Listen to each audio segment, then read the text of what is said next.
Welcome back to the Stick 'em Up podcast. Brundi, we are almost at the trade deadline. We are currently, what is it? Probably about a week out. Looks like we are recording this 8 days before the trade deadline.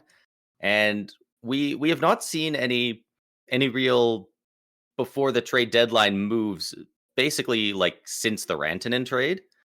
And there's so many rumors going around and we're just not seeing anything yet, and I'm getting a feeling that we're gonna have to see it in the next week, because after the deadline there's not going to be anything. So we're going to be talking a lot about that on this episode. And do you have a spot you want to start with it? Well, yeah, first, like you said, we haven't seen a whole lot of moves. A lot of rumors. It's been very quiet, but trades are going to start to roll in basically all throughout the next week up until the deadline. It's going to be a slow process all the way through. Obviously, we know the trade deadline day, as always, is going to be very chaotic. And that's what we're kind of here to do. We're here to talk about some of the chaos we're going to see here. As I mentioned, I believe it was the last episode, we've got a lot of stuff here. We've got our official Stick 'em Up Trade Board. So what this is I put together a list of 10 players who are kind of the top of my trade board based on rumors. We've got some players that it's about a 50-50 chance they may get traded. Some players that it's a long shot that they get traded, potentially still could, but it is a long shot. And then I've got a list of 6 teams that I think should absolutely be buyers, 6 teams that I think should be absolute sellers. And then I also have some mock trades that I've done up that I'm going to bounce off you and see if you would accept them from whatever team I label you as, whatever team you're moving over to for that one. So, all right, I'm excited. We've got a lot here. Yeah, and I know the last time we did some potential trades. I think it was for projecting where JT Miller would go. Yeah, and you had some absolute bangers in there. So I'm excited to see what you cooked up league wide here. I will say, I've got, what do I have? I've got 1, 2, 3, 4, 5, 6. I've got 7. 5 of them are ones that we could very realistically see happen, and then 2 of them are pretty wild scenarios, but I think they do also make a lot of sense. So asking you, because you don't really know for any of this is all going to be kind of bounced off you, and it's going to be a lot of your reactions. Where do you want to start? Do you want to start off with the teams that should be buyers and sellers, or do you want to start off with the top 10 on the Stick 'em Up trade board? First time we've ever had one. It's exciting times. You know what? Let's start there, and let's go with the top 10. Let's start with top 10. So number 1 on our trade board, this one should be no surprise. He's been in rumors for quite a while, and he's still without an extension. That is Brock Nelson of the New York Islanders. Yeah, I think that one's like the number 1 on everybody, so that one should not be a surprise. Yeah. Are you basing this on like he's number 1 in he's like the biggest name that we know is available, or is he the most likely to get moved? I think kind of both. Like, kind if of you a combination. take into account, if we're going off the biggest name player, obviously Mikko Rantanen, but we don't know necessarily whether or not he's actually out there in trade talks. So in terms of the names that we've kind of heard be out there, in terms of like the biggest profile player, is kind of what this is going off of. Hard to disagree with that. He's got to be moved. He's like a 90% going to get moved. Yeah, I would imagine so. It's either he gets moved, or it's the morning of the trade deadline he signs an extension with the Islanders. Yeah, I think that's really what it ends up being. Number 2 on the trade board here, we have Rickard Rakell of the Pittsburgh Penguins. Yeah, that also makes sense. This might be a bit of a defining trade in Pittsburgh. Like he's having a absolutely huge year, a career year. He's 31 years old, so he's not super young, but he's definitely buying you're getting a veteran presence, but you're not getting the once was guy. And he's got term, man. If he can produce, Yeah. even if he drops off, you know, from this year to next year, 20, 25 points, like you'll still be plenty happy with what you get for the next 4 years of his contract at 5 million per. So Ricard Raquel, I think that's one that's really going to define what happens for Pittsburgh going forward, what kind of return they can get. Yeah, I couldn't agree more on that one. Number 3, we have Ryan Donato of the Chicago Blackhawks. UFA at the end of the season, but having a career season on what is a very bad Chicago team. Can play center, can play wing. So I think that makes him a very valuable target for contending teams to go after. Yeah, he's playing real well this year, and like this Blackhawks team is. I mean, Blackhawks fans would tell you they're bad. Like they've got Connor Bedard, but he's still very young, doesn't have the players around him. And Ryan Donato is a -11. That's not bad for how bad their team's goal differential must be. So considering he's only a -11, 40 points in 57 games, like this guy could fetch them a real nice return. Yeah. Number 4, this was a name that was has only come out within, I think, like the last 2 weeks, but there is a lot of rumors and whatnot heating up that he may be traded. We have the captain of the St. Louis Blues, Braden Shen. Yeah. His name has really started to be out there a lot more as of late.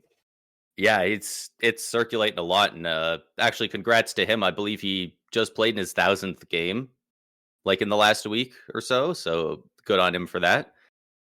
His brother Luke Shen as well. He hit 1,000 games earlier this season. They did become the first set of brothers to both reach their 1,000th game played in the same season. And he's not on this list of top 10, but I also really do think that Luke Shen gets traded. Yeah. Yeah, he would probably be in that 11 to 13 range on here, so it doesn't reach the top 10, but I think he's definitely a guy that Nashville moves. Yeah. As far as Braden Shen goes, I mean, he does have a full no trade at the moment. Starting July 1st, he has a 15 team no trade, which what helps them be able to move him then. But for now, he completely controls where he goes. He can obviously waive it, but he's probably not waiving it to go to a certain number of teams. So it'll be interesting to see what teams he allows himself to get traded to and who wants him, because he's a great player, but he does come at $6.5 million for the next 4 years, for the rest of this year, and 3 on top of that. And he's already 33, so he's a good player. You'd like to have him, but for that contract, you're not. For some of these other guys we're talking about, like Ricard Raquel, you're getting him at a discount, a clear discount. Braden Shen, it's a little closer to market value, which makes it harder to squeeze every bit of value out of him in a trade. Well, there's nothing saying that that St. Louis wouldn't potentially retain if the package was good enough. That is a possibility. That's true. They've got a not bad at all looking cap sheet here, and it's not out of the realm of possibility they retain a little bit for those 4 years. I love seeing the people that when you talk about, like, especially a guy like Braden Shen, they're like, oh, absolutely no way St. Louis would retain. We literally just saw San Jose retain on a contract that had 7 years left last season. Like, it's possible. It's not very likely, but it is very possible. A big part is depending on what the return is. Like, what are you getting back, and is it worth it? And in some cases, it definitely could be. Number 5 on the trade board, we have Brandon Tanev of the Seattle Kraken. Yeah, the the ones with the Kraken feel almost just different and harder to gauge than the rest of them, because the Kraken, they feel like ever since they came into the league, they've been kind of destined to go into that rebuild. They just didn't quite have the same expansion draft as the Golden Knights did, and they've got they've got some of those higher up draft picks, but they've never really committed to that rebuild. And yeah, they just we haven't really seen them sell off a lot of big pieces. And I do expect that they'll probably at least try and move Tanev because 1 year left, UFA, 33 years old. Like there's You got to start getting younger if you're Seattle. yeah, 100%. And I imagine this is going to be one of those trades that it's one for one, Tanev for a younger guy to a contender, and maybe they get a fifth round pick in there, but I imagine they'll instead of getting a bunch of pieces for Tanev that are not much, they'll try and get a prospect that is deemed around the same level of value. Mm-hmm. Number 6, we have Kyle Palmieri of the New York Islanders. Good, kind of. He can be a kind of a middle six, second, third line scoring winger. I think that's going to be very desirable to some teams that are just need to up their scoring. They need to get a goal scorer in the mix there. Yeah, and I mean, last year, like quietest 30-goal season in the league. Like a lot of people thought he had retired. I saw that sentiment quite a few times. People were like, Kyle Palmieri is still playing? Yeah, he put up 54 points and 30 goals last year. Yeah, and he's like in 58 games, he's got 18 goals, 39 points. That looks like he's on pace for about 30. Looks like almost give or take right going for the exact same stat line, honestly. Yeah. Looks like he's going for pretty similar in the goals, maybe a little higher in the points, honestly. He's already at 21 assists. Yeah, I could definitely see him fetching something decent for the Islanders. Number 7, we're going back to Seattle. We have 2-time Stanley Cup champion Yanni Gourde. Yanni Gourde, I absolutely love this guy, obviously, as a Lightning fan. This guy was absolute gas for us for so long. He is currently on LTIR, actually, which does hurt his trade value a little bit, obviously. But, he's only got the 1 year left. He is at 5.16 mil. So it's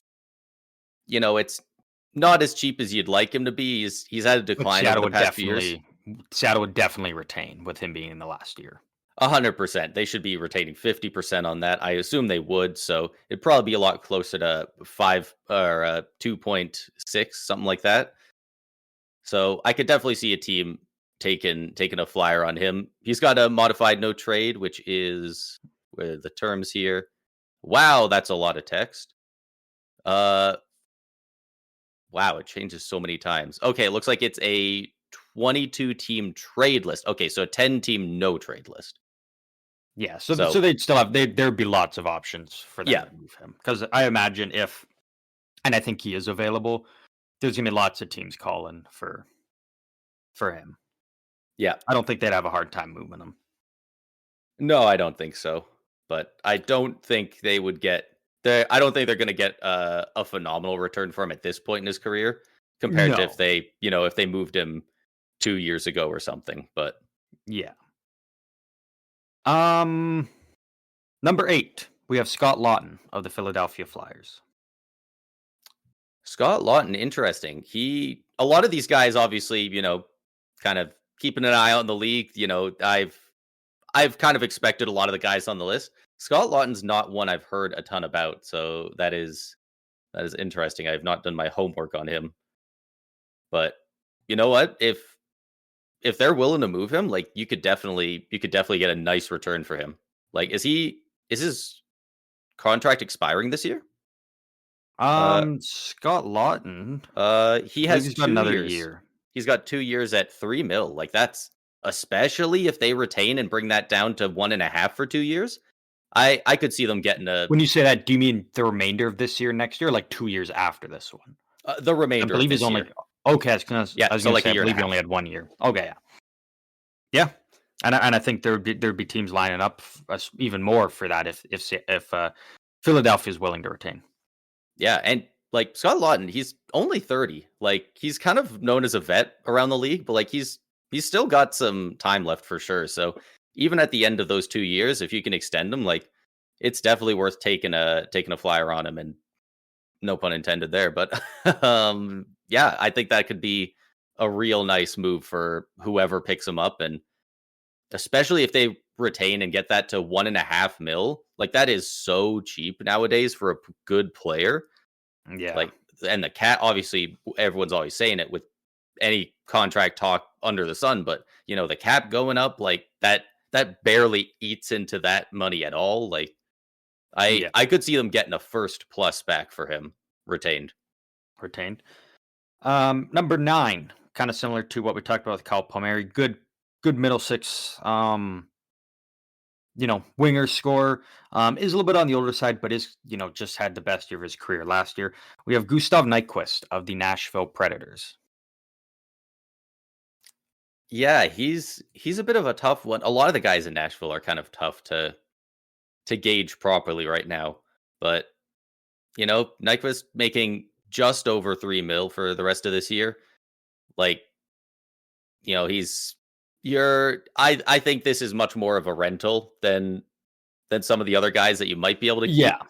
He's 35, expires at the end of this year. I think, yeah, it's a pure rental, but he's a guy that can put up good points, and especially if you got him playing in the, in the bottom or middle six, like he's going to perform well against some of those lower end players that you could match him up against. Like, this would be a good depth piece for some of those really top teams. Like, instead of somebody bringing him in to play on the second line, I think he'll go to a very top tier contender and play more in the bottom six.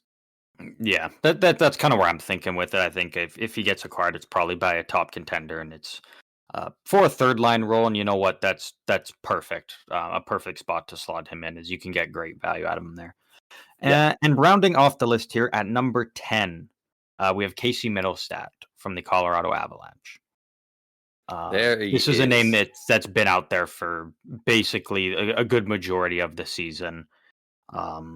Haven't heard rumors necessarily of him being close to being traded or whatnot, but we know his name is definitely out there, and there's going to be teams sniffing around him for sure. Yeah, 100%. And this was a name that I was expecting a little earlier on your list. Honestly, I thought he was going to be in like probably the top 3, because he's obviously he's like 24 years old. He's a February birthday too, so he just turned 24.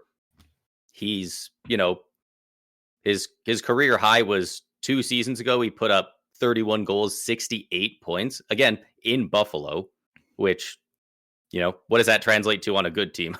And he's putting up decent numbers this year, not quite to that level, but he's young, he's clearly good, and he's extended. He's got 6 years left at 7.1 mil. So like, this guy's locked in. Like, this is could be a deadline deal, but it's much more of a not a rental acquisition. This is a maybe he's not quite at the level where you'd want to say is a franchise altering trade, but it's one of those ones that changes the outlook on your team for the long term. Where are you getting the 7.1? On cap wages. I think you're looking at another player. Middlestat signed at 5.75 for the next 2 years after this one. Did you say Middlestat? Yeah. Oh my God, I've been talking about Dylan Cousins this whole time. Wow. I was gonna say, you once you started listing off the content, I was like, No. Well, I even said he plays for Buffalo, which I guess Middlestat did probably 2 or 3 years ago. So I guess that would also you're line not up. too far off though. Like Casey Middlestat, he's 26, 5.75 for this year and the next 2 years. And like I said with Cousins, though, like he is a younger player. He still is very effective. Just maybe needs a bit of a change of scenery. I just don't think it's worked for him in Colorado. In Colorado. I agree. I think he is also going to get moved, and I think he's a guy that needs a change of scenery, and much like Dylan Cousins, who I'm surprised you didn't have him in the top 10, because he would have been in my probably top 5. Because Dylan Cousins is the very top of my 50-50 chance to be traded. Like number 1? Yeah.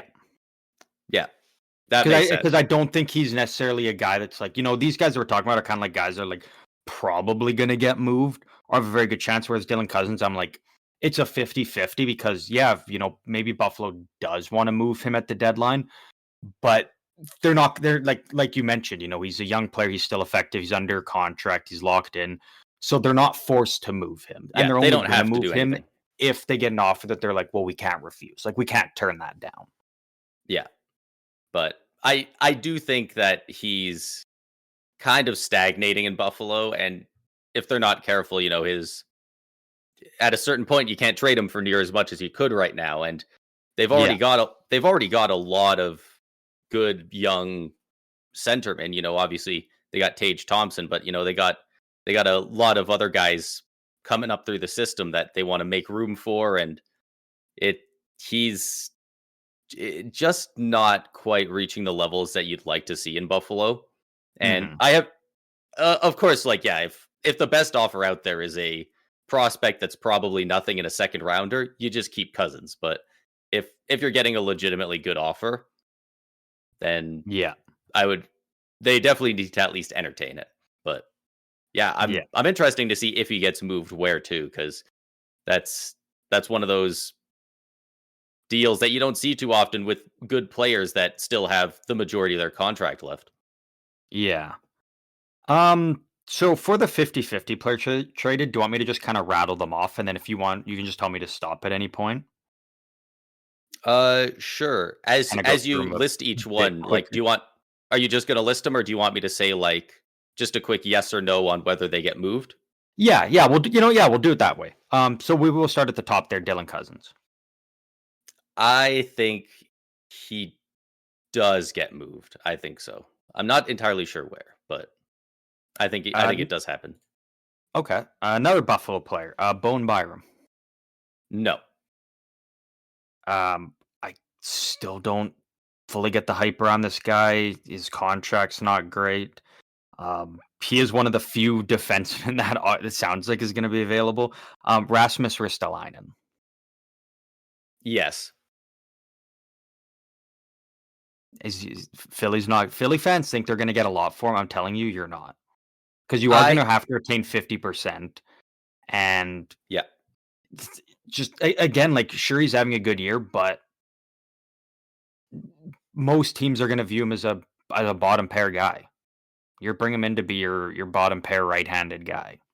Kind of a third at times can work on the second pair defenseman. Yeah, Like, like realistically, you're probably getting a third, and you should be happy about that because you're moving on from the contract for the most part. You're probably uh, gonna have to sit with the 50% of it, but if they didn't retain, I would say probably around a third or a fourth. If they retain, oh like no, if they wrist didn't retain, no one's taking him at five wrist and a align half. 5.1. But if they do retain half, like Rasmus Ristolainen at 2.6, like now we got something there. Now that's worth more than a third, I think. I think they easily get a second. I doubt it gets up to a first. It would probably have to be Rasmus Ristolainen retained and a little something for a first, but I do It think they get a will little not bit more. wouldn't get up to a first, maybe a second, but definitely not a first. Yeah, No, it no would have way. to be like Rasmus retained at 50% and a third round pick for a first or something like that. Yeah, And may it and would be that's like a top maybe. tier team's first. Like it would be like a Dallas Stars first. Yeah, So, it's going to be probably 24 or higher. yeah. This was a name that I didn't have on here, but rumors have come out earlier today that his name is definitely out there and teams are calling. Another Buffalo Saber, JJ Paterka. JJ Paterka. His name is officially out there in trade talks as of this morning. I don't think so. Yeah, I I don't don't think think he so. does either. He's pretty young, Um, right? I'm not yeah, crazy. yeah, Like he's pretty he's young. 23. Okay, he's a little older than I thought, but like that's still incredibly young. Yeah. Um, Columbus Blue Jackets defenseman Ivan Provorov. He's in the last year of his deal. Uh no, I think I, as I long don't as think he does. I think Columbus wants. Well, I know he wants to stay in Columbus, and I know Columbus wants to resign him. And I think at some point they're going to find a deal that works for both sides. yeah, especially like I might feel a little different if they were a bit further out of the playoff spot, kind of where we predicted they'd be, but right And he's now been so good for them. He's been so good, and they're currently in a playoff spot. Like, they don't Yeah. need to sell off. Yeah. Nashville, going back to Smashville, Ryan O'Reilly. Yes. There seems like there's just too much talk Ooh, around him for him to not get moved. I like that. Like, maybe that's just people wanting it to happen and kind of willing it into existence, but there's so many teams that seem to be linked to it and so many ideas of trades out there that I just can't see him not moving at this point. Yeah. Going to Anaheim. I've got two here from Anaheim. We'll start off with the first one. We have John Gibson. Yes. He finally gets moved. I'm on the fence because when you hear about John Gibson getting traded, obviously the first team everybody goes to is like, the Edmonton Oilers. Like they Yeah. need a goaltender. John Gibson fits it.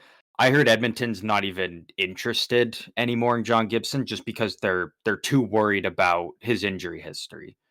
They just don't think it's worth the risk to give up a package for him when he could get injured, from what we see him kind of relatively easily, and then you're without him, and then you're right back to where you were. I think if Edmonton's going to go for a goalie, they're going to look in other directions. And I think that hurts Gibson's chance of getting traded. So like he's the definition of a 50-50 for me. Is I think he could, but I think it hurts that Edmonton's out of the mix. Yeah. I would have had him around a 50-50. I probably would have had him a little less, honestly. Like, he's probably staying, but when the Ducks decided to take on Ville Husso, I think that So I in that's my what we mind that kind of thought, but from what I've heard is Husso's AHL for them because I believe it was one of their goaltenders, but I believe it was their starting goaltender in the AHL got injured and he's out for quite a while. oh, So okay. it sounds like they kind of went out and got Husso to be like, all right, we can bring him in and he can be our AHL starter in the meantime, or log some games at least. So I Yeah, don't think that would have anything to do. It makes it easier for them to trade John Gibson, obviously, but I don't think acquiring Ville Husso made it like now we got the green light to fully trade him. yeah, yeah. You really just kind of got to find the right team, and there's just not many that Yeah, are looking for a starting goalie. yeah. It just they've been looking to move him for so long, and it's like it at a certain point, it would just be nice to see it. We don't have to think about it. Yeah, It's kind of crazy. He still has 3 years left on this contract, honestly. But yeah, I yep. He's been signed for a while. I really don't know which team he would go to. But Yeah, if Anaheim's willing to retain, especially, yeah, I think he'll get moved. But this one, I'm definitely less um, confident on. yeah. Sticking in Very close to Anaheim as 50-50. well. Trevor Zegras. Man, it's an interesting one. It's I think he does. I think he does. I think Ooh, it's just not working for him there. And it is working for all the other guys his age, uh, with the team's timeline, all in the same position. Like, yeah. they got Mason McTavish, they got Cutter Gauthier, Leo Carlson. A lot of those guys are taking that next step. And Zegras just keeps seeming to take steps back. He's had some injury issues, obviously, but it just feels like he was kind of the golden boy for a second there, and then all of a sudden it just all of a Everybody just sudden, kind of leapfrogged him. yeah, all of a sudden he wasn't. And yeah, I think there will be lots of teams willing to go out and get him. This guy is still 23 years old. He's dealt with some injury issues. Like, there is plenty of reason to believe that he will still be an incredible player, like borderline all-star level player in this league. So I think somebody's going to go after him, and I really don't know what the return would even look like for him, but I think Yeah. I think that's going to be one of the most fun trades before the deadline if it happens. Yeah. And then the last here on the 50-50 chance we traded, we have Trent Frederick of the Boston Bruins. Um, He probably should be in the, kind of for sure gonna get traded category, but it's Boston. We don't know if they're like they could be buyers tomorrow and just start going out and buying. They could be sellers. We just don't know what direction they're going in the rest of the season. Yeah.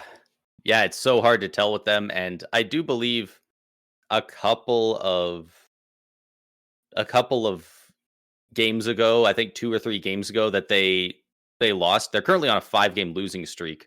Uh, it sounded like there was a lot of rumors that, like, that was the one, that was the big game that kind of sent their GM over the edge, and it's like, now we're officially in selling territory. Um, so yeah, because they've lost recently to the Islanders, the Leafs, the Ducks, the Golden Knights, and the Rangers in this last 5 games. I think it was that middle game. I think it was the overtime loss against the Ducks, where I think after that game there was a lot of rumors of, like, that was the one. They're officially done on the season in thinking they're going to buy, and they're potentially going to sell out. So if that's to believe, and they've lost 2 games, one really rough comeback win for the Leafs over them as well. I do think they probably move him. I don't I don't necessarily think they move a guy like Brad Marchand that's going around, but Trent Frederick's a bit more of a peripheral piece, and I think he probably gets moved.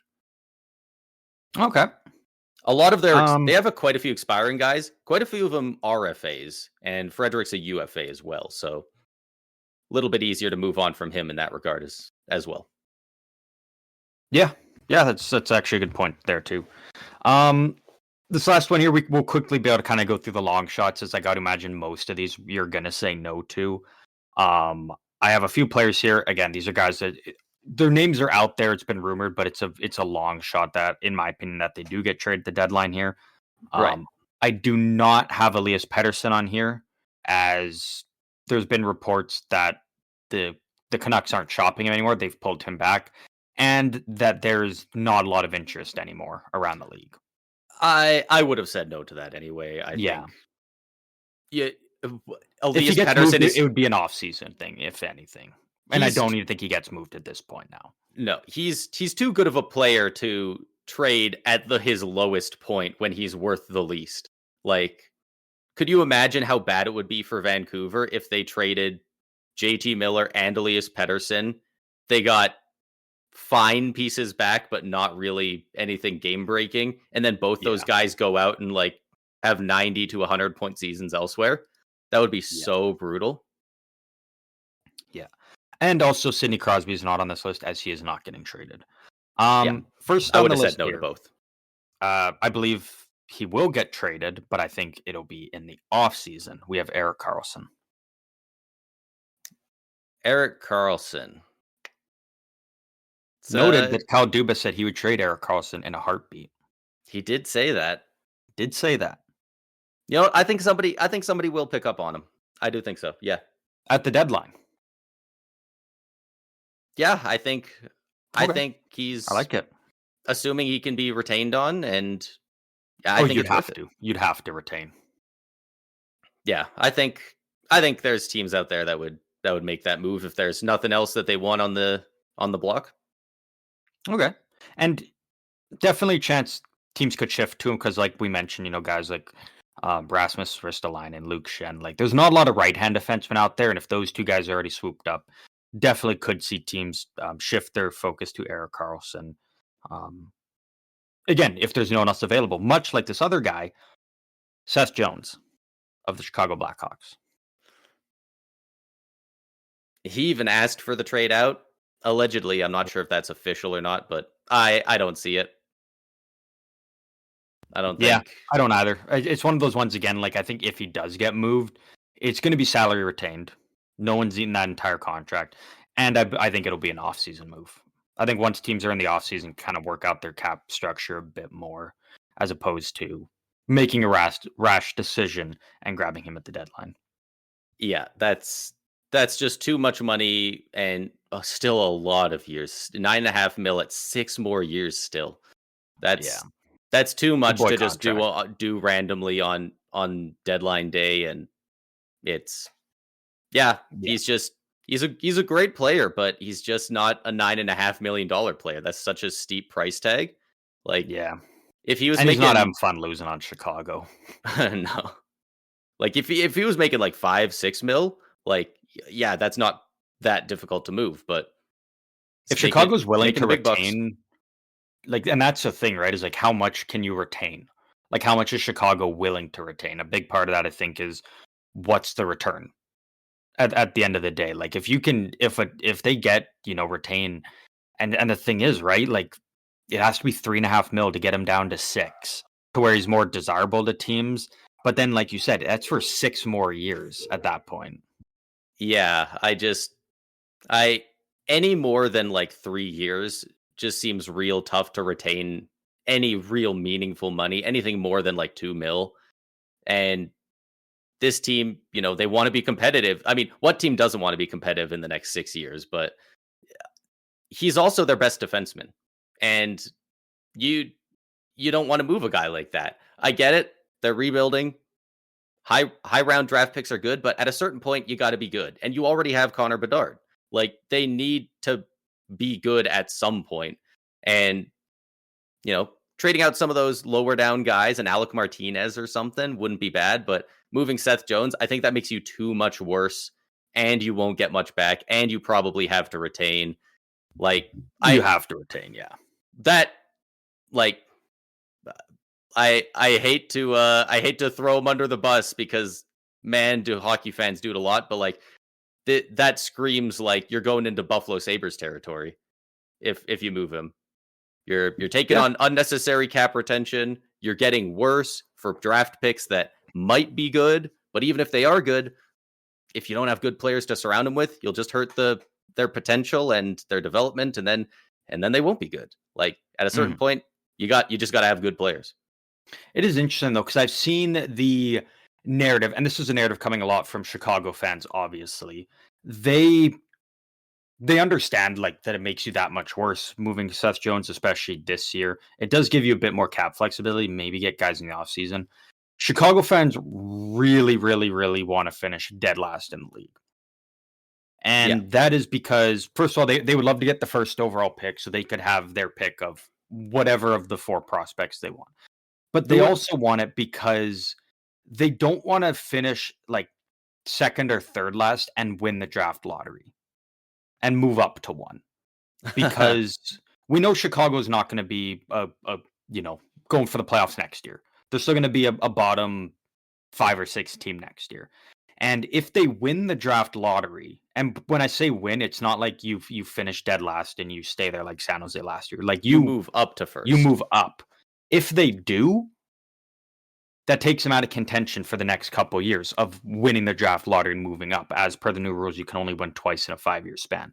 They did it the previous year with Bedard, and if they did it this year, that would take them out of contention of potential in the lottery in the next 2 years to get 2 of the better prospects that we've seen in quite some time. So, especially with a guy like Gavin McKenning coming up in the future, who is obviously, what is he, cousins to Bedard? Yeah. So, and I mean, what are the odds they get him? Who knows? But, obviously that's probably a dream scenario going around for a lot of Blackhawks fans. So I definitely get that sentiment. But, man, you're in a weird spot as I get it. But also, you're in a weird spot as a hockey fan if you're sitting there going, "Oh, I hope we don't finish third last and win the draft lottery." Like, yeah, right. Because realistically, how long do you want to be at the bottom 5 in the league? Yeah. How long do they want to be there? Like, and I've been saying it for a while. They started the rebuild before other teams, and the rebuild is not going as well as some other teams. No, there's a lot of teams coming out of their rebuilds pretty damn quick. You lucked out and you got Bedard, great, but you really haven't hit on a lot of your other picks. You're gonna get good players, don't get me wrong, but with how many years you've been drafting near the top of the draft over and over, you would like to have a more stacked cupboard than you have right now. Yeah, and even if you have that talent in the cupboards, once they get to the NHL, if they're playing with a bunch of bums and getting shelled every game, like they're not gonna develop into the guys you want. I think Yeah. there are some guys that can really fight through that a lot easier than others, guys like Bedard because he's that insane of a player, but you Mhm. know, even him, we haven't seen him take that next step in his second year here. And if he was on a different team, maybe we would have seen that. Yeah. Well, I mean, the biggest thing you can say is you just look at it. Look at what San Jose did to surround Celebrini, and then look at what Chicago's done to surround Bedard. It's two very, very different scenarios.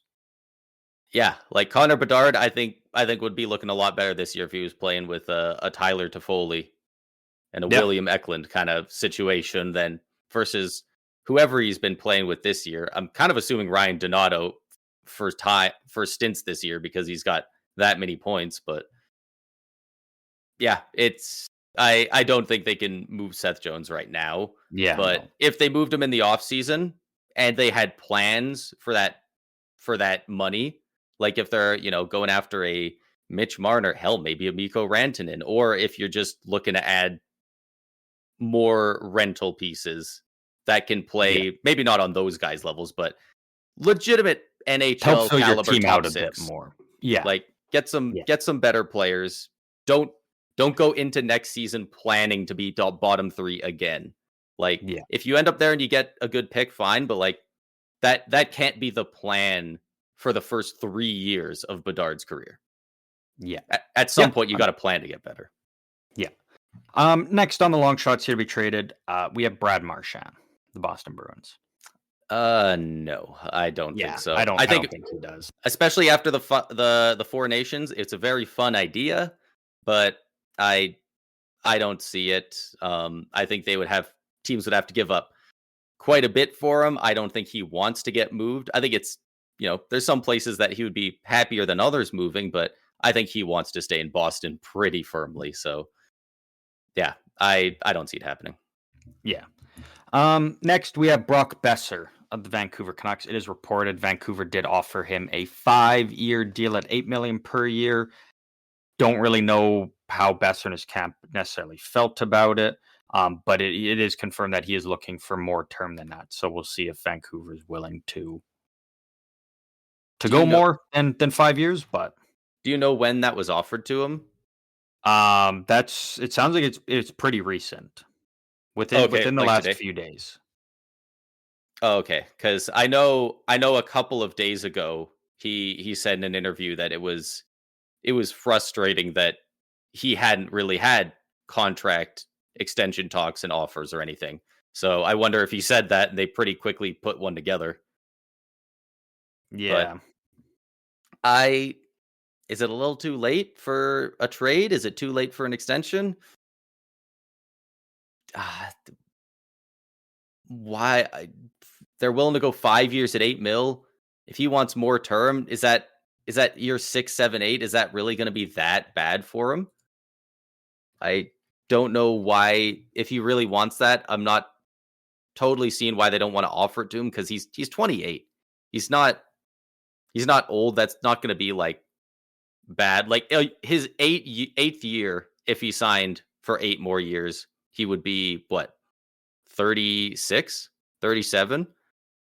Yeah. Like Yeah. if he says no to that 5 year deal, definitely offer him a 6 or 7 at least and see if he'll take it. Yeah. But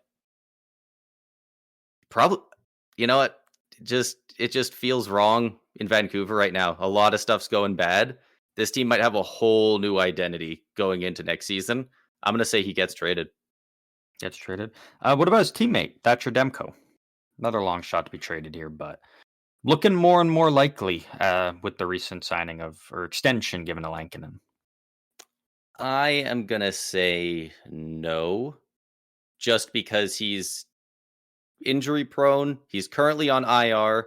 I don't think any teams are gonna want to pick that up for the playoffs because that's not similar to what you were saying. Edmonton thinks about Gibson. Uh, I don't think I don't think teams are willing to risk that cap money on if he can play in the playoffs for them. Hmm. And he's got 2 years left, so they don't. He's not pending UFA at the moment, so they don't need to move him. I think he probably gets moved in the summer. Okay. Um, Noah Dobson, New York Islanders. I don't think he does, though. I I'm putting that one out there. I don't think he I does. I don't think so. No. I don't think. I think the Islanders are still open to it, but I don't think they get an offer where they're like, because again, they don't have to move him. No. RFA. And then lastly on the board, guy we've talked about a lot over the last month, and we still will lots leading up to the deadline here. Mikko Rantanen, the big fish that is potentially out there. I think he will stay. I think he's going to stay in Carolina. I think he doesn't get traded, but I don't think he's signed by the deadline. Interesting. I think it just doesn't sound like he's very committed to committing long term on an 8-year deal with Carolina right now. But I don't think Carolina. And the thing is, if Carolina trades him, you're just fold the franchise at that point. Just admit that you suck and you're losers because you're not getting a player of Martin H's value back. You're definitely not getting a player at the value of Mikko Rantanen. And so you're basically sitting there being like, hey, we took a big swing, we missed, and now our team's much worse because of it. You look at the only possible way you could come out looking good is if you send him to Vancouver and you get Elias Pettersson. And then even still at that point, it's like, how does Pettersson look in Carolina? Can he get back to his 100-plus point self, or is it more of the same of what we've seen this year? Like, that's too big of a risk to take. So I think you got to hold on to him. You go on a playoff run. You hope it's enough to get him to resign, but you're just not going to get value back for him enough if you trade him. So you got to hold on to him and maybe not in really one hope player. he signs. But if they can get a couple of good players and keep them around, you don't need a couple of good players. You've already got a deep team. You've already got a bunch of good prospects coming up. Like, you're actively you're worse off if you move him. I know he hasn't gotten off to the greatest start, but it's weird, right? Like, he goes from playing with Nathan McKinnon, keep Cale hearing Makar, about that. I think that's wrong. I think that's a common narrative, but you can take it with a grain of salt for sure because some of the counting stats haven't been there. But looking at some of his advanced stats, he's dwarfing everyone else on this Hurricanes team already. He is, like, you look at that's not difficult to do. His possession metrics and stuff, like, he's by far I'm just talking best player already. Like point totals, though. Yeah. Like, the point totals aren't there from what he was doing all year with Colorado. No. Advanced stats, sure, but the point of getting Mikko Rantanen is you're getting a 100-plus point guy. You're not getting a 60-point guy, but like, fuck, analytically he's a beast. It's like, no, it's you're trading for him to be your most productive forward in terms of points. But and probably goals. He came over, and obviously he's not playing with McKinnon, but he's played there his entire North American career, his pro career. He's played in one spot. He's played with Nathan McKinnon. He's played with Cale Makar for years. He also was sick when he came over. He went into the Four Nations as well, and then immediately went on to a back-to-back with travel. But that's what I'm saying, though. That's why when people are like, "Oh, he's just not a fit in Carolina," it's like, no, you have to give him time. Like, it was such a weird transition for him. Like, and then they're like, "Oh, look at Martin H." Yeah, it's easy to go from playing in a defensive system with more defensive-minded players in Carolina, being like, "Hey, you're a beast offensively. You're fast as fuck. Go play with McKinnon and Makar." Yeah, like, it's pretty tough to not have better stats there. Yeah, exactly. So I'm not worried about Rantanen's production right now. He's still getting accustomed to Carolina, but again, it's just not worth it to trade him. You're just not going to get enough return. Like, you don't need picks and prospects. You need impact guys to win now. And I agree, but there's been rumors that he was offered like 8 years at like 13.5. Isn't one of the numbers floating around? If he's not willing to take that, I've heard anywhere from 12.5 to 13.5. Apparently, he wants 14. Apparently, he's back on that camp because he's not in Colorado. And like, what do you do? Like, if who knows if that's even true? What if they offered him 14 mil and he says no? Like, you can't go up much higher than that and expect to stay competitive with that contract. Yeah. I mean, I guess they're saving money elsewhere, but that's still pretty tough. And obviously they did lose Marty Necas to bring him in, but Marty Necas, great player. He did similar vein. He didn't want to stay in Carolina. He just wasn't a fit for him. And, if they have to move Mikko Rantanen to try and swap, probably not an upgrade like it was with Necas to Rantanen, but if they want to do another swap for another elite player, maybe they can send Rantanen somewhere where it's known that it's like he's like, yeah, I'll probably resign here. And if they can bring back an elite guy that actually has term already and they don't have to sign, But I don't think you're going to is what I'm saying. maybe. Like if they could, yeah, pull the trigger. Why not? But I just don't think they're going to. It really just matters on, it's just the ball is so heavily in Rantanen's court. Like, is there enough money? If he gets 20% of the cap, will he sign? Like, who knows? Mhm. It looks like he doesn't. At least he hasn't made his mind up fully yet. Which, I mean, he's got time. It's his right, but it's putting pressure on the team. So we'll see if he gets signed. I do think it happens eventually, but is he making a lot of people in that org and fans of the Hurricanes sweat? Yeah. Yeah, that's the biggest one. So what's your final prediction? Is he traded by the deadline? Does he sign before the deadline, or does he not get traded? Doesn't sign? What's your final prediction regarding it, though? I don't think he gets traded again before the deadline, at least. Does he sign? Probably. I think he probably does. If not, I do expect him to extend before the playoffs. If it doesn't happen before the playoffs, I doubt it happens after the playoffs, though, unless they win. I don't think he gets traded because, again, like I just don't think they're going to get value back. And if a team comes out of nowhere and gives them, like you said, where they get a good enough return and they get an impact player, a star player, maybe not a franchise player like Rantanen, but a star player, that's got term or Carolina knows is committed to staying there long term, sure, why not pull the trigger? But I don't think they do, so I don't think he gets moved, but I don't think he signs.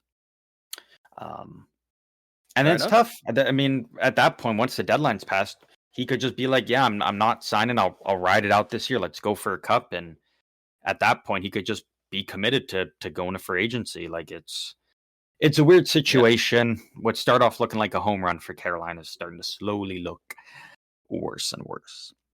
Yeah. Let's move. I will say though that as far as teams that can handle this kind of thing, like, how many teams can lose a guy like Mikko Rantanen and still look great next year? Like, this team will still be a fantastic roster next year without Rantanen, which is kind of crazy to say, but like, they still have so many great guys and so many value contracts that, like, they could potentially lose Rantanen for nothing and still win their division next year.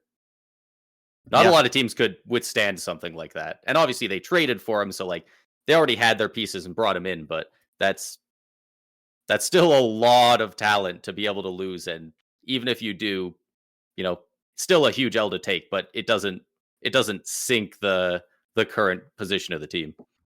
Yeah. Worth noting on most betting sites, the favorite to land Mikko Rantanen at plus 400 is, of course, the Toronto Maple Leafs. Because why wouldn't it be the Toronto Maple Leafs? So maybe something to keep an eye on. But let's move into some. Why wouldn't they just pay Marner at that point? Like, is Rantanen that much better than Marner? Because I think the whole point would be if you go out and get Rantanen, like if Toronto got him specifically, it'd be a pure rental. And if you're a Toronto fan, I see. I get it. If you're a Toronto fan, honestly, you're probably not even upset if you give up a haul to get Rantanen. He walks if you win the cup. Oh, no. Toronto could trade every pick and prospect in their entire organization. And if they win the cup, that's all that matters. They could go. That's all that matters at the end of the day. They could go on a Buffalo-like playoff-less streak. And if it's happened because they won a cup, I don't think they care. Yeah. Maybe the people who are born like a year or two after the cup and all their Leafs fans and all they know is this team is dog shit. They might not be happy about it, but anyone who was around for them winning the cup, they wouldn't care. Yeah. Let's before we move on to the mock trades and then a little bit of trivia or surveys that you have at the end here. Let's quickly go through some teams that I think should 100% be buyers at the deadline and teams that should be 100% sellers. Do you want the buyers or sellers first? Let's know what the merchandise is first. Let's go sellers first. Sellers first. First team we have on the list, I think 100% should be sellers at the deadline this year, is the Boston Bruins. You're not making the playoffs. It's too competitive in the East. You're kind of just slowly falling out of it. McAvoy is down for who knows how long with that injury. Hampus Lindholm is done for the season. That's your top defensive pair done. Your goaltending is just not where you were hoping it'd be this year. And if David Pasternak's not putting up 4 points a game, you're not winning. So And man, is he don't tear trying. it down, but move out pieces that you don't need. Do a quick retool and try to set yourself up to be in a good position come the draft, free agency. But just pack it in for the season and get some value back on guys that aren't long term fits. Yeah, yeah, completely agree. They've been slowly falling off ever since Bergeron and Krejci retired, and it's just been a slow decline. Other teams are coming up in the division, and some very key injuries to key guys, like you said. It's just made it too difficult for them to keep contending it the way they were used to for so long at this point. So Like I believe Pasternak is on like an 18 game point streak right now. Like he's been playing absolutely insane lately, but they're still on a 5 game losing streak. Like it's just so hard for one guy to carry the entire team like that. You need a McDavid to do that, and there's really only 2 or 3 players in the league that are capable of being at that level. Next up, we have a team that was the biggest buyer at the free agency frenzy, and they are now quickly a bottom team in the league, a loser team, as Luke Shen says. He has never played with a team that no one knows how to score a goal. The Nashville Predators. Dumpster fire Nashville Predators this season. Pretty self-explanatory. You went all in. It didn't work. You have a fuck ton of first-round picks already for this year. You've got guys that you can move. You can get value for while they're veterans. Pull the trigger. I don't necessarily know if you need to blow it up and go full rebuild like Barry Trotz is threatening, but the team needs to be reworked a bit, and it starts at the deadline here by moving on from some guys. Yep.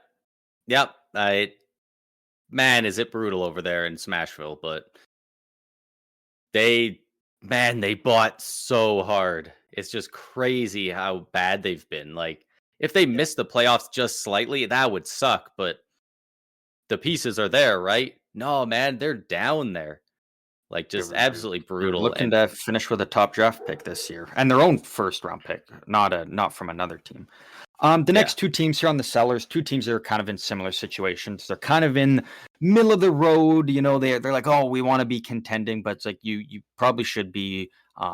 Again, maybe not rebuilding, but because you've got some good piece in place, but you got to do a little bit of a retool. That being the Seattle Kraken and the Philadelphia Flyers. Both teams, a couple players we've mentioned on the trade board, and guys that you think are going to get moved, guys that I think are going to get moved, and by all accounts should be moved. So. Makes sense. Yeah. Move on from some guys, get a little bit younger. Completely agree with Seattle. I definitely think they should sell pretty much any UFA they have right now. The vast majority of them for sure. The Flyers, they are kind of in a selling spot, but they don't have a lot of guys that they need to trade, really. Like they've got they've got 2 UFAs on their team right now. They only have 2 guys expiring after this year. They've got a couple of RFAs, but like they're not losing anybody going to next year other than Kuzmenko and Eric Johnson. So if Kuzmenko probably resigns. He either resigns in Philly, I think, or goes KHL. One of the 2. I think they should resign Kuzmenko.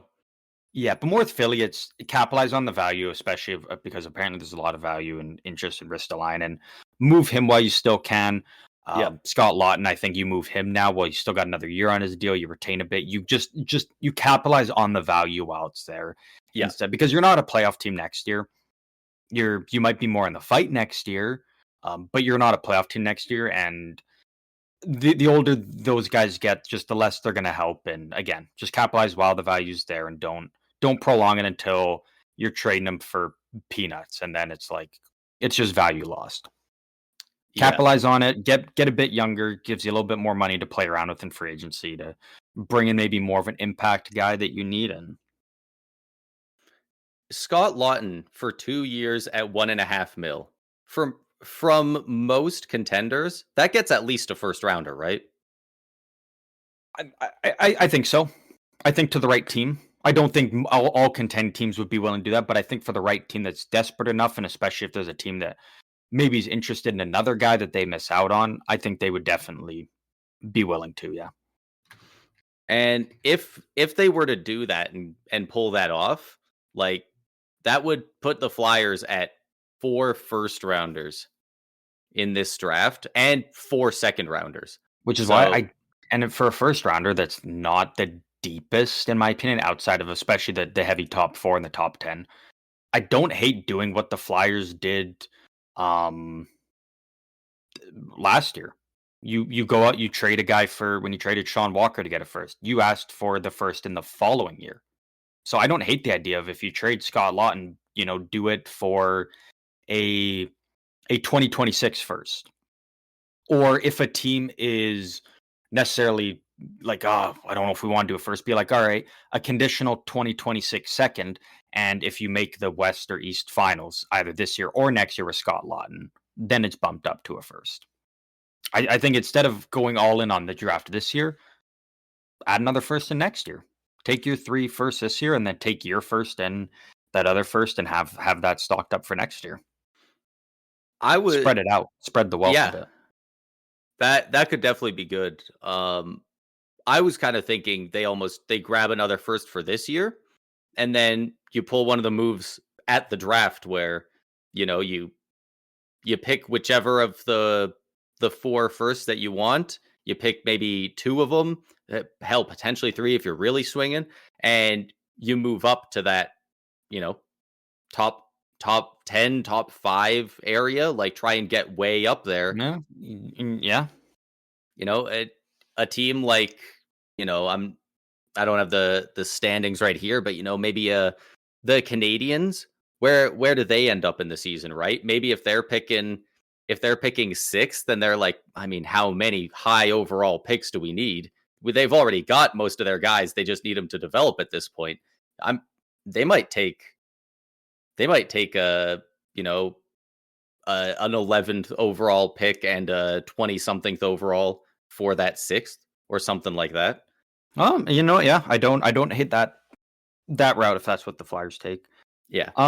That's something I was thinking, but if you just get another first, preferably next year at that point, yeah, if it is a first, because you already have 3 this year, like just having more draft capital, but yeah, just more trade bait. You can make some trades. You can just draft the guys. Like they could be good sellers, and they have some, they don't have anyone they really need to move, like we said, but Ristolainen and Lawton, I think they can both bring back some decent parts. Mostly Lawton, but I think the Flyers are in a better spot than we've seen them in for quite some time.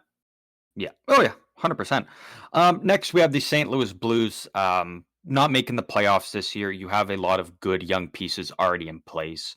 So, I think if you get a offer that you can't refuse for a guy like Braden Shen, I think you do it. I think you get a bit younger. You just spread out throughout your lineup a bit more, get a bit younger. Same thing with Colton Parayko. I don't think he gets moved, but I know his name is out there.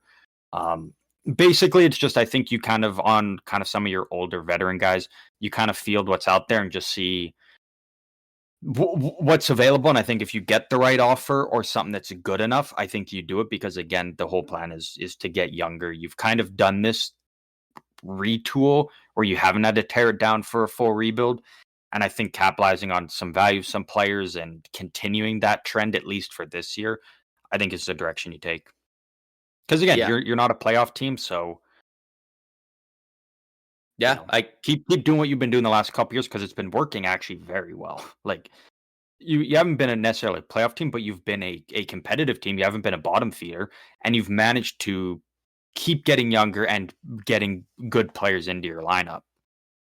So I yeah. don't think you go away from the process now.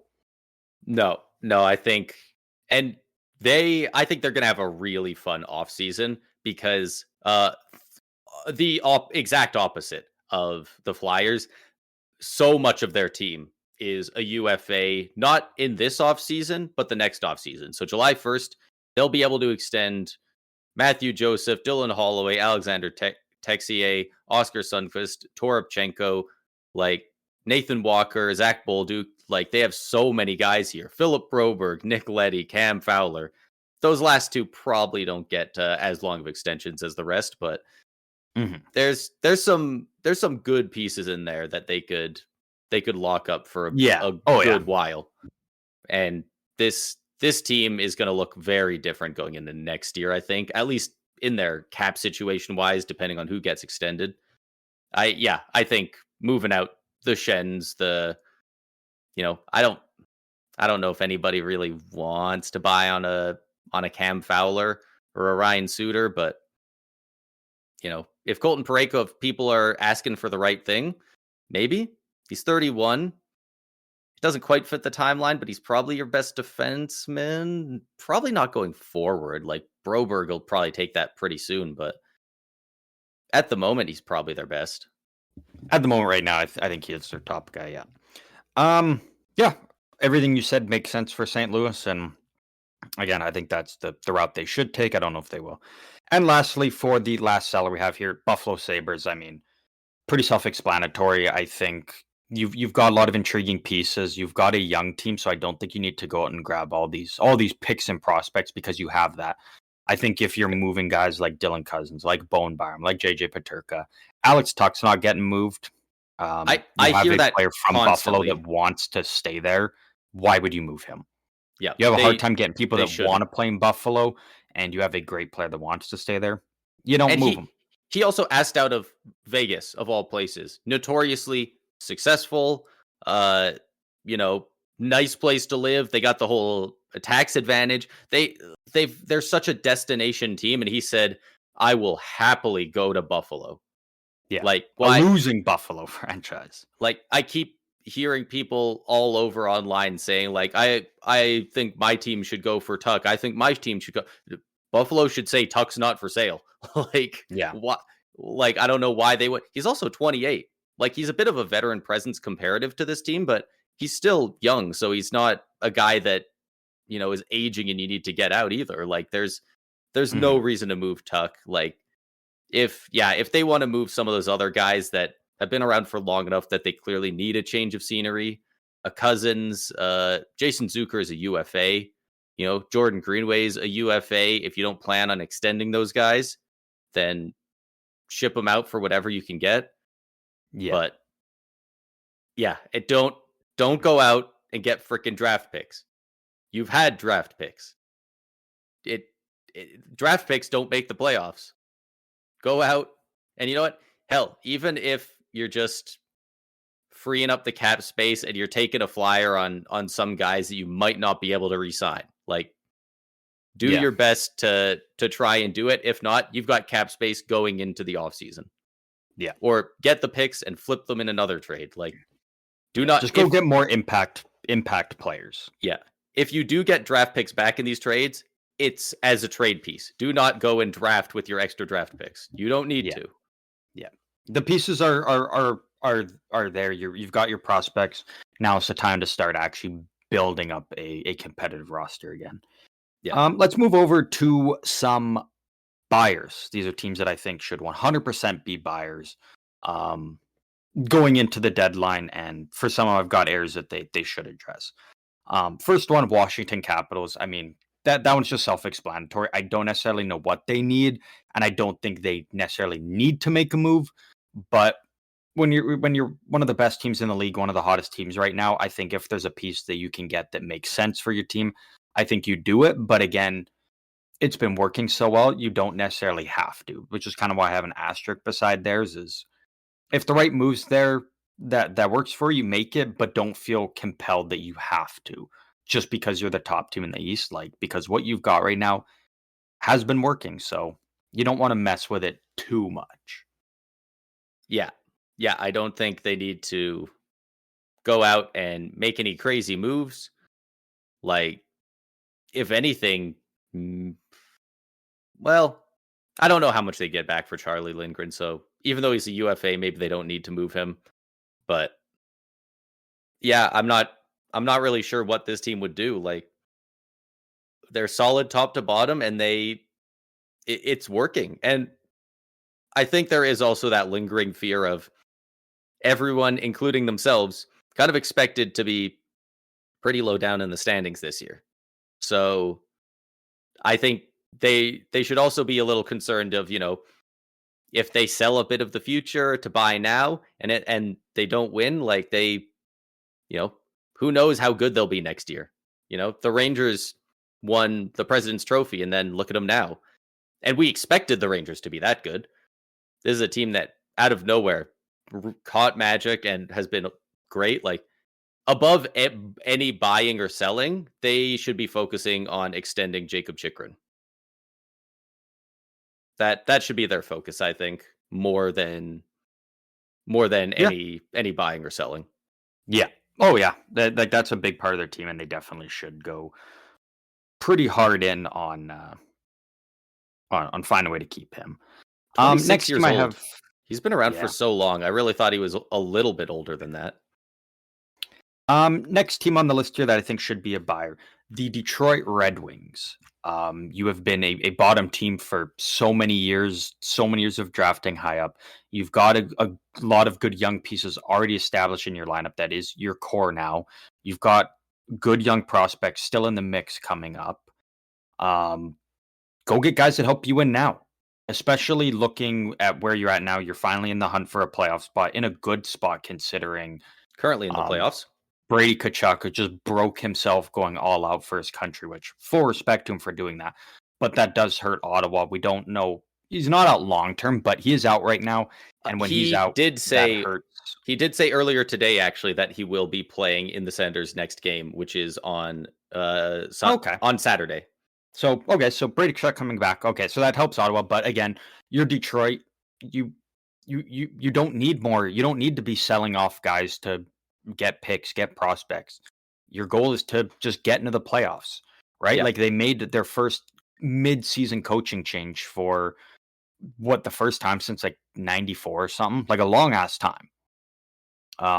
So you're very committed in showing now that like we don't want to miss the playoffs again. We don't want to just ride it out with our coach and make a change in the offseason because that's what we do. They did something they usually never do. And that shows that they're committed to trying to win now, trying to be a better team, trying to be a playoff team. And you're not doing that if you stay where you're at. So Yeah. I think you go out. I think you be a buyer. Don't make a move just for the sake of making a move necessarily. Make a move that helps you now and long term because you're probably not winning the cup this year. And if you make the playoffs, great, yeah. But giving up assets and whatnot just to make the playoffs and go out doesn't make sense. Go out and make moves that makes you better now and in the years to come. Yeah. And I think there's lots of guys, even if you go out and get a pending UFA or something, they'll probably want to sign Detroit. Detroit is a place that a lot of players do want to go and play to.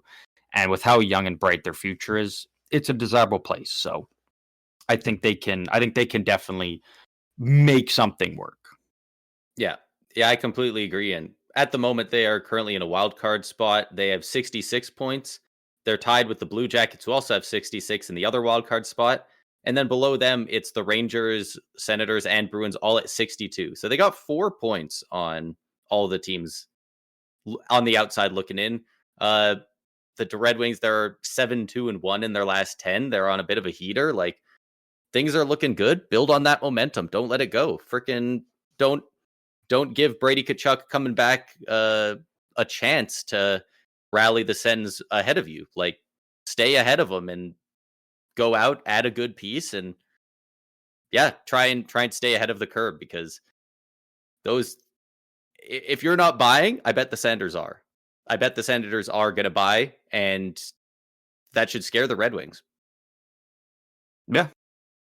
Got to try and stay ahead of them. Next up, I have the Winnipeg Jets. One of the hottest teams in the league right now, just coming off and a franchise 11-game win streak. During that span, Mark Scheifele became the all-time goal scored leader for that franchise, including the Atlanta Thrashers, before coming to the Winnipeg Jets, passing Ilya Kovalchuk. So congrats to Mark Scheifele there. I mean, the time to win for Winnipeg is now. This is a year where, in both the West and the East, it feels like it's wide open. Like, there's so many teams that you could be like, yeah, they could win.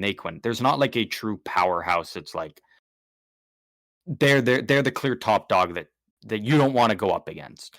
And if there is in the West, probably Winnipeg. And I think you need help in terms of your second line center. We talked about before. I just don't think Nemestikov is a guy that you're going to win a Stanley Cup as being your second line center. If he's on your third line, that's phenomenal. That's a great spot for him. But as a second line center, you would like something a bit better. And I think that's something Winnipeg should address. And again, Scheifele's not getting any younger. He's already in his 30s. You don't know if you're going to have Nikolai Ehlers next year because he has a pending UFA. Connor Hellebuck's playing some of the best of his entire this is the best goalie in the league right now. So why not go out and try and capitalize right now and win now?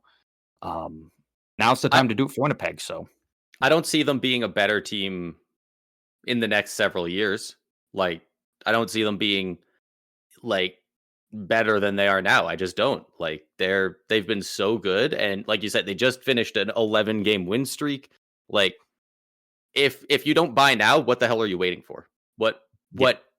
What's the big incredible play that you're waiting to pull off in the future? Like, you might as well buy now. And I think this is a team that could definitely, like you said, especially in that second line center spot, is a guy like Scott Lawton. Do you think that's something that they're interested in, or do you think they're looking for a guy that's maybe got a little bit more skill than that? For Winnipeg? Yeah. I've got something for Winnipeg in one of the mock trades, so we will get to that. All right, then. That is a team that is in there. A lot of these teams that in the buyers, I have a mock trade for them. Oh, okay. Next on the list here, the Toronto Maple Leafs. Pretty self-explanatory. You don't know if you're going to have Mitch Marner next year. You're probably going to have John Tavares. You are going to have to pay Matthew Nyes. You're going to be spending lots of money this offseason, and this is your best chance to, I think, go on a run in the East, especially when Florida's going to be in there, Tampa is, but they're getting a bit older. Their teams aren't as good as they have been in past years. Still very good teams, but they're not the juggernauts they once were. And again, biggest thing for Toronto is this could be your last year to go on a run with your core four. You might not have Mitch Marner next year, and if you don't, that hurts your team. So why not go all out this year? Go out and grab some guys, make a big run at it this year. Like we said, if you give up your entire cupboard, but you win a cup this year, no one gives a shit. No. That's all that matters is you win a cup, or more than anything, make it out of the first round, make it out of the second round. Like, you got to make moves to win this year. This is a big year for Toronto. Yeah, like winning the cup makes everything you did good. If Tampa won the cup the year that they made the Tanner Jeannot trade, then the Tanner Jeannot trade is now an A+ trade because you won. It doesn't matter. Like, so no matter if you think that you've got a real shot, and looking at their forward core especially, they really should. Like, my God, that top 9 is pretty filthy. If they can go out and get a good defenseman or two to really round out their lineup, I really think this team could do a ton of damage in the playoffs. So yeah, if I'm a Leafs fan, I'm hoping that they're one of the biggest buyers, primarily for defensemen at the deadline. Yeah. Next on the buyers, we have the LA Kings. 3 years in a row, you go to Edmonton the first round. Might be facing them again this year, and if you're not, you're probably facing Vegas, which is just as tough of a challenge for you. You look like a great team right now. You have a lot of good pieces. Getting Drew Doughty back helps, but you need help in terms of your top six scoring. So I think you need to go out and address that. You need to go and get a winger to add into your top six to help your goal scoring a bit. That's the biggest thing. That should be the biggest target for the LA Kings. Yeah, they need a help up top scoring, and they're very good defensively, but unfortunately, the playoff format just says that Doesn't they're going to favor face them. Edmonton forever, and the Oilers, they don't care what type of game you play; they're going to score on you. McDavid's Yeah. going to make it happen. Draisaitl, he's going to make it happen. Bouchard's going to make it happen. They need to be able to outscore them while playing their defensive game, and yeah, the roster they have right now is just not going to do that. They're just not. They need to pick up someone to score. Yeah. And then lastly, your team, your favorite team, the Tampa Bay Lightning, I think should be buyers.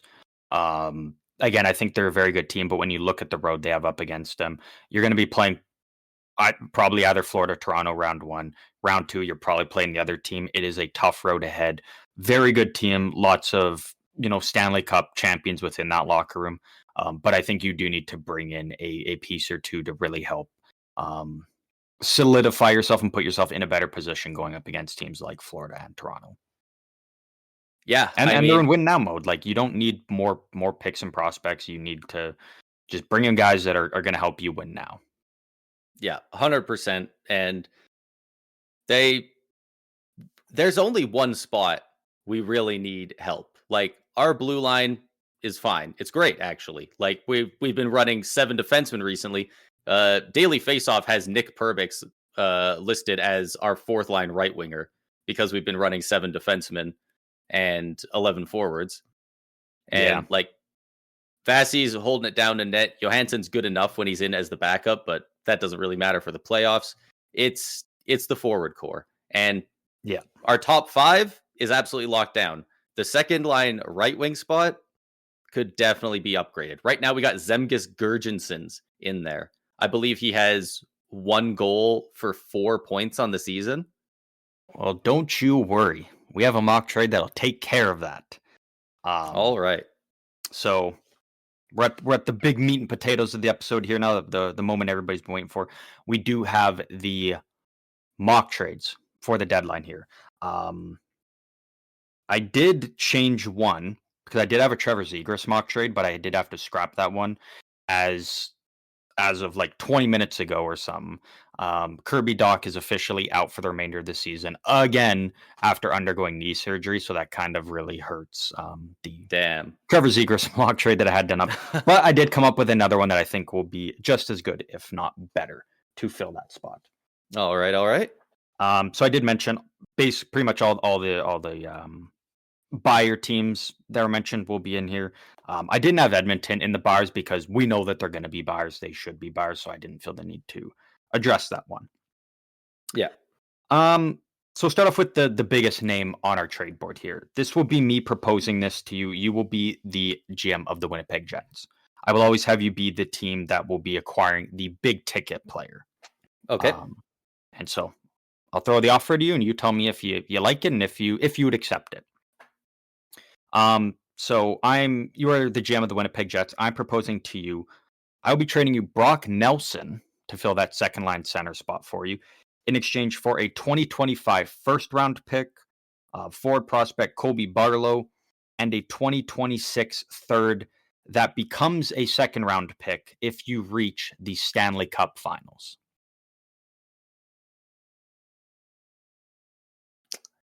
Yeah, we take that.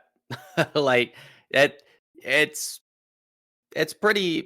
relatively high value, but like it's all draft picks. Barlow, sure.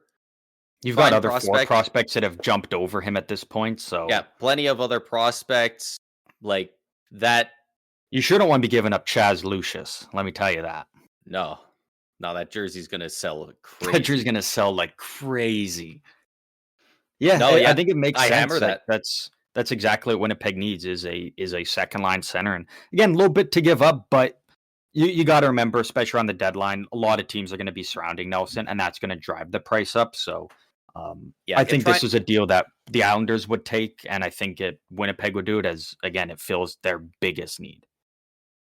Yeah, if asking for any less than that means that he's going to get traded somewhere else instead, like, yeah, I think the Jets should take that. Next up, you are now moving on. You have been sent over to LA. You are now the GM of the LA Kings.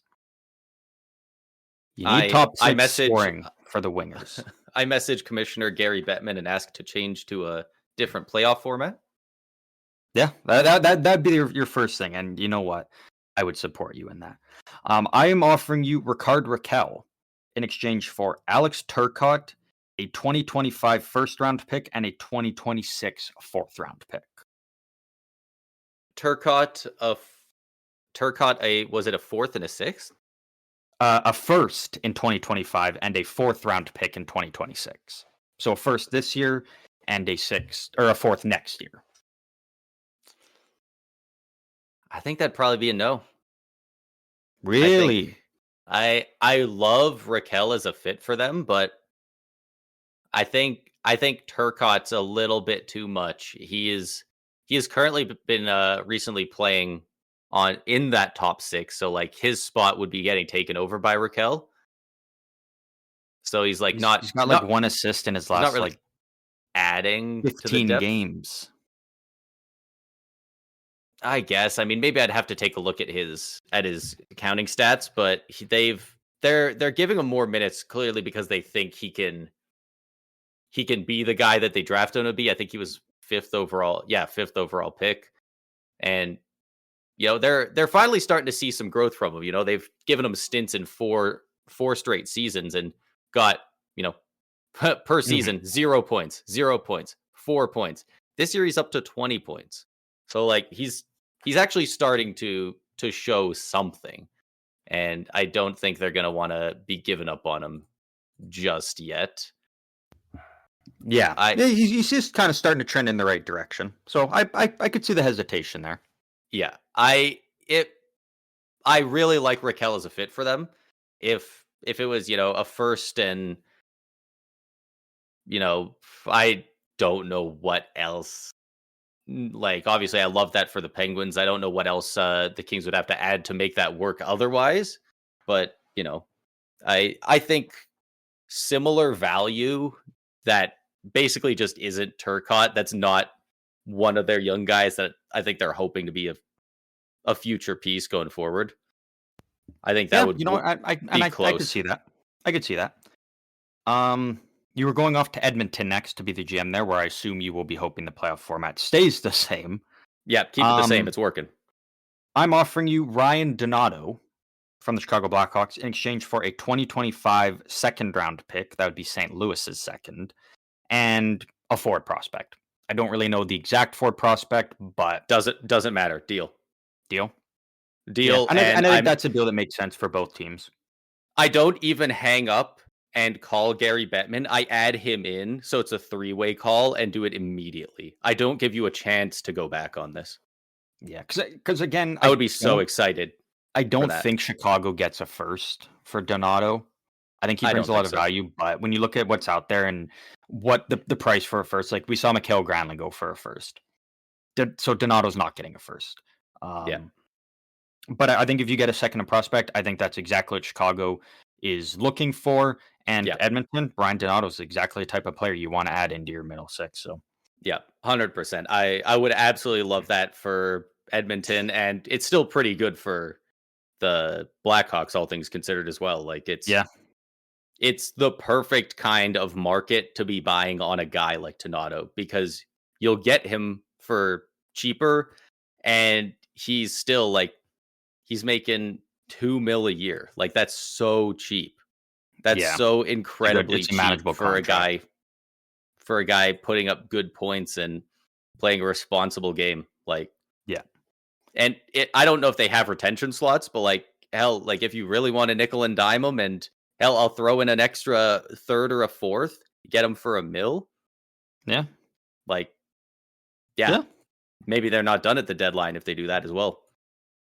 I'm shipping you out east. I'm sending you over to Toronto. Um, I'm offering you Brandon Tanev in exchange for a 2025 third round pick. Well, Brandon Tanev, who would be joining his brother Chris Tanev there as well. Yeah. Brandon Tanev to the Leafs for a 2025 third. That pick becomes a second rounder if Toronto reaches the Eastern Conference Finals, not Stanley Cup Final, along with a 2026 fifth round pick. So a third and a fifth. The third becomes a second if Toronto reaches the Eastern Conference Finals, which Right. pretty out there, but hey, could happen maybe. Never know. Wow, Toronto's missing quite a few draft picks. I don't mind that offer, but if I'm the GM of Toronto, I'm looking. I have 2.2 million cap space, and I feel like I need to use. I feel like I need to use that little bit of cap space to upgrade the defense more than the forward core. Like, I don't mind the trade for the value. I think I would do it if I'm them for the value and that they don't get anything else done, but I think they need a little bit more help on the blue line than the forward core. So I would probably say no for that reason. If I've got nothing else done and it's like, if it's 15 minutes to the deadline and I'm like, fuck it, I can't find the blue liner I want for that price, I'd take that in a heartbeat. Okay. All right, fair enough. The last one for in terms of kind of more realistic ones, and I've got three that are pretty out there. You're going to the Dallas Stars. Congrats on the new job there. Oh, New hell gig. yeah. I'm offering you Yanni Gourde in exchange for a 2026 second round pick and prospect Antonio Stranges. Great name. Wow. Right? Strunges. I don't even know what the Stars like. What do they need necessarily? Like, they're good in net.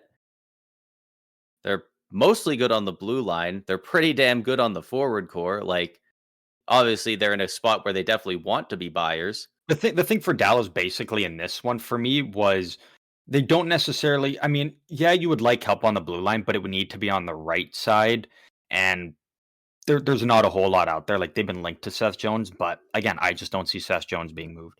So the biggest thing for Dallas is get a guy that's won a cup, multiple cups. Get a guy that knows how to Yeah. get it done in the playoffs as a playoff performer. And there's not many guys better out there than Yanni Gourde. Yeah.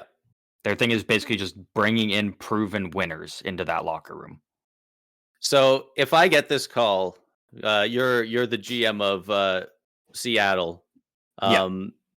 I'm like, oh, sorry, I'm getting another call, and I put you on hold, and I very quickly call Kyle Dubas, and I see if Erik Karlsson specifically is available and what it costs to get him at retention on their end. If the price is too much for that, I hang up on him and I say deal. I say Fair deal enough. to Yanni I like Gourde. that.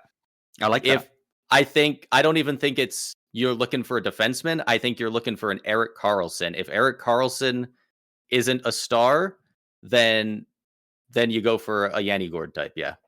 Mm-hmm. And I think Okay. that's a fair enough deal for Gourde that I think they should take it. Like they've got a great squad over in Dallas. I think there are a lot of people's picks to win the cup this year. They definitely were at the start of the year. Yeah, if they can get one more great puck moving defenseman, Mm-hmm. that would make them even better. And you know what? Yanni Gourde in the bottom six, like, could you imagine playing a line that has, I don't even care who the centerman is, Yanni Gourde on one side and Jamie Benn on the other? Jamie Benn on the other. Yeah. God, That would be. that's just awful. Yeah. If only they still had Max Domi. Yeah. Love to see that line. So all that we've got left is I've got three mock trades here. These are ones that are a bit more out there, ones that are less likely, but I think potential for them to happen. I think ones that make sense for both sides. Take your pick. I'll let you choose where you want to go to here. Do you want to go to Detroit? Do you want to go back to Toronto, or do you want to go to Tampa Bay? I mean, we might as Dealer's choice well. here. I think I gotta save Tampa for last. So let's Because go over to that one's pretty wild. So yeah. I'm good Let's saving go that to one. Detroit first. To Detroit. So originally I had a Trevor Zegras to Montreal trade, but that one is scrapped as obviously Kirby Dach.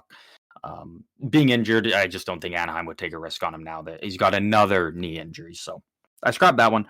Come up with a Yeah. different one here. I've got now Dylan Cousins. I'm offering you Dylan Cousins to the Ooh. Detroit Red Wings in exchange for Michael Rasmussen, forward prospect Amadeus Lombardi, who's doing pretty decent in the AHL this year, and a 2025 first round pick, but it is top 12 protected. So if it ends up being a top 12 pick, I have the option to retain that pick and send you a unprotected first round pick in 2026. Interesting. Okay. So Buffalo, you replace Cousins. You do bring in a center, maybe not the same skill level. He is a big body though. He can be a goal scorer, can be a good middle sixer. You do get a first. You can either flip it or you can hold on to it, whatever you want to do with it. And you do have that kind of excitement that maybe becomes an unprotected first next year. But I think adding in Dylan Cousins, Detroit makes the plus, so it would be a 2025 first. Yeah, I think that's.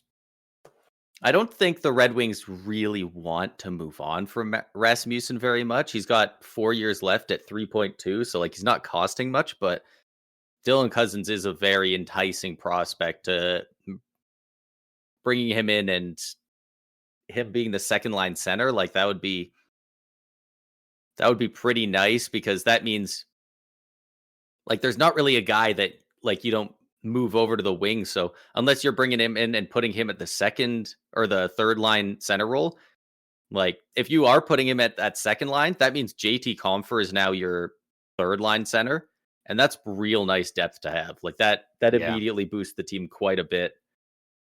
And you need that extra. I think you need to bring in a center, especially with Andrew Kopp being done for the year. Yeah. So makes your center core that much deeper, adds to help your offense a bit. He's young, fits in the timeline. Already under contract, under what is I think is going to be a good contract once he gets it going out of Buffalo.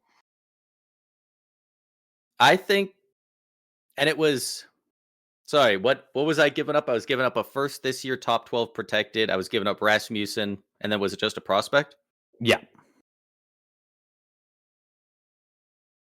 You know what? It's a bit of a ballsy move, but I think it's one worth doing. And you know what? There's a lot of guys that have a history of being drafted or coming up through the Buffalo system, and then they get moved out, and all of a sudden they just go off like they're going crazy. They thrive. Yeah. So you know what? I think it's I think Stevie Y would have to think a little bit on it, but after a bit, I think I would say yes. Yeah. Yeah. All right. I like that. The fact that he's got term on Cousins' contract is very enticing as well. Like that really Yeah. helps lock it up for a while. Yeah. Moving to we'll go to Toronto because you want to save Tampa to the end. Toronto, I get what you're saying with the defense. I think when Chris Tane's healthy, I think their blue line is good. I think it's fine. The biggest thing I think Yeah. for Toronto is you need to add something into your top 9. And I think if I'm Toronto, I'd prefer shifting Max Domi to the wing. So I've got a guy that I think you're Toronto, so I'll be offering this to Toronto Okay. from the position of the St. Louis Blues. I'm offering you Braden Shen at 1.5 million retained, so he would be coming in at a cap hit of 5 mil for what was it, 2 or 3 years after this year? I think it's 3 years after this one. 3 years after this one. So you get Braden Shen locked in at 5 mil in exchange for a 2026 first round pick and Easton Cowan. Easton Cowan. Ooh, And I felt pretty weird about this one, but then I was reading a thing from Elliot Friedman before the episode where he said if I'm Toronto and I get a good enough offer, I don't even hesitate to move Fraser Minton, Easton Cowan, etc. So I was like, all right, you know what? If Friedman's open to the idea of moving Easton Cowan, I feel better about this one. that's It's a lot to give up for Toronto, but you bring in Braden Shen, who is still playing some of the best hockey of his career, can get it done all ends of the ice. Again, locked in at 5 mil for the while. You know you're not taking a swing on a Ryan O'Reilly and losing him. You're bringing in a guy that you've got committed and will be there, right. and a proven winner. That's another big thing Toronto needs, much similar to Dallas, is a Yeah. winner. If we're going like super realistic, I would probably say no based on the fact that they haven't got an extension in place for Tavares or Marner. But you know what? Tavares will get signed, but he'll That's get a discount. yeah, but that's off-season problem. So I'm not going to take that into account necessarily. It's just a bit much. I think the first thing I would do as GM of the Leafs, I would say, can we in this deal replace Easton Cowan with Nick Robertson? I don't know if that would still go through, but I think if you're Toronto, I think your counter would be that the 2026 first is a conditional second. It becomes a first if Toronto reaches the Stanley Cup final, either this year or next year. I think would be a more they a better counter. They don't have their second rounder next year, but I don't know how that works. Maybe they could probably figure out to make it work somehow. Something along those lines. You can add so much stuff into contracts. Yeah. It's a fun idea, but Braden Shen's just a bit expensive, and I don't know if that's it is kind of what they need, but If I'm Toronto, I'd do it. you think so? You need help in your. I really do like Max Domi, but I think you need to bring in a real solid center for that third line spot, and getting a guy that's locked in, a guy that you know is going to want to play there. Yeah, I would do because again, I think you're in win now mode. You do it again. I like Easton Cowan. He is tearing it up in the OHL. I'm on the side, and more people are starting to shift there. Not even just because of his World Junior, but he's probably not going to be a high impact forward, and you already have a bunch of those. So, how much room is there for him to grow in the lineup when you've already got a bunch of guys in there already? Yeah, I guess, but It is a lot to give up for Toronto, but again, if he's projecting to be that, if he's projecting to be, that good, like him plus a first for what age was he? A 33-year-old Braden Shen just feels like just a bit much. Like it's a bit much. I don't know if that puts him over the hump. I just don't know if that quite puts him over the hump, but I like the offer, but I think I would say no if I'm Toronto. Okay. All right. Yeah, that one I thought was about a 50-50. You might accept it, you might not. Yeah, that's pretty damn close to a 50-50. And the last one, this is the one I have for the Tampa Bay Lightning. We talked about Tampa Bay again, kind of like similar to LA. Someone they need to add someone into that top six. Yeah. So I have going to the Tampa Bay Lightning. I have Casey Middlestat from the Colorado Avalanche in exchange for a 2026 first round pick, prospect Jack Finley, and a 2026 third rounder that upgrades to a second if Tampa Bay wins the cup in either 2025 or 2026. So a first, a third, and a prospect. That third can go up to a second, and Tampa would have to win a cup in that for that to happen. Yeah.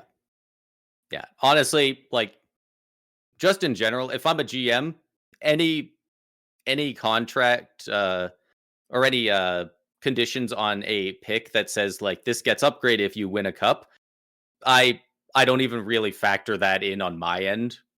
Just like, yeah, if I win the cup, I'm not going to give a shit what draft pick you take from me. Yeah, right. But honestly, for even if it does get upgraded, first, second, and a prospect for Casey Middlestat. Uh, does Casey Middlestat have what's his contract situation? Was He's it got three 5 point something for this year and the five next point 2 years seven after that? five.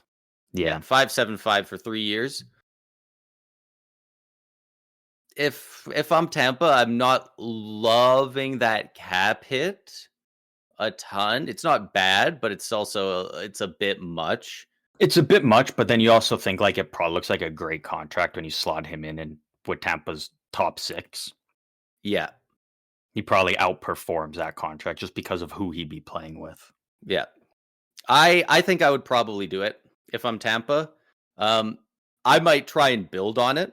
I might say, you know, I mean, pick a bottom team. Hey, Chicago, do you have an extra retention slot? Can you retain 1.5 mil for 3 years for a second round pick in 2027? I guess. Or hell, take Mhm. take Toronto's second rounder this year and retain 1.5 mil or something, and Yeah. maybe make it a 3-team deal. Do that, but on its own, probably still take it. Okay. Yeah. I think Yeah. so. I I like that think one for both sides. And my guess would be if this happens, Colorado probably flips that first to go out and get something else because again they're also kind of just probably, in win now. So yeah.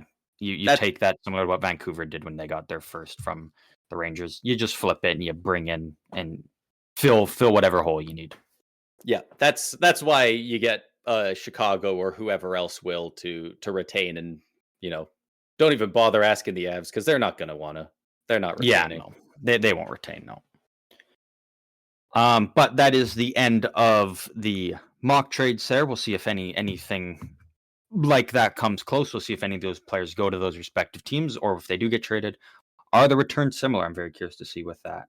Yeah, Um, I think those were a lot of good ones. I think if they go to some of those teams that you put that together, I think there's a good chance that it could be a relatively similar deal going down. yeah. We are nearing the end of the episode here. We are getting close to our time limit here. We have a few minutes of wiggle room. Do you want to I do the agent I was surveys, gonna say maybe we'll or do you want tease to that a little. We'll save it use that? for the next one. That Let that info one be a is slow burn. yeah, that it is not anything that really has to do with the deadline much.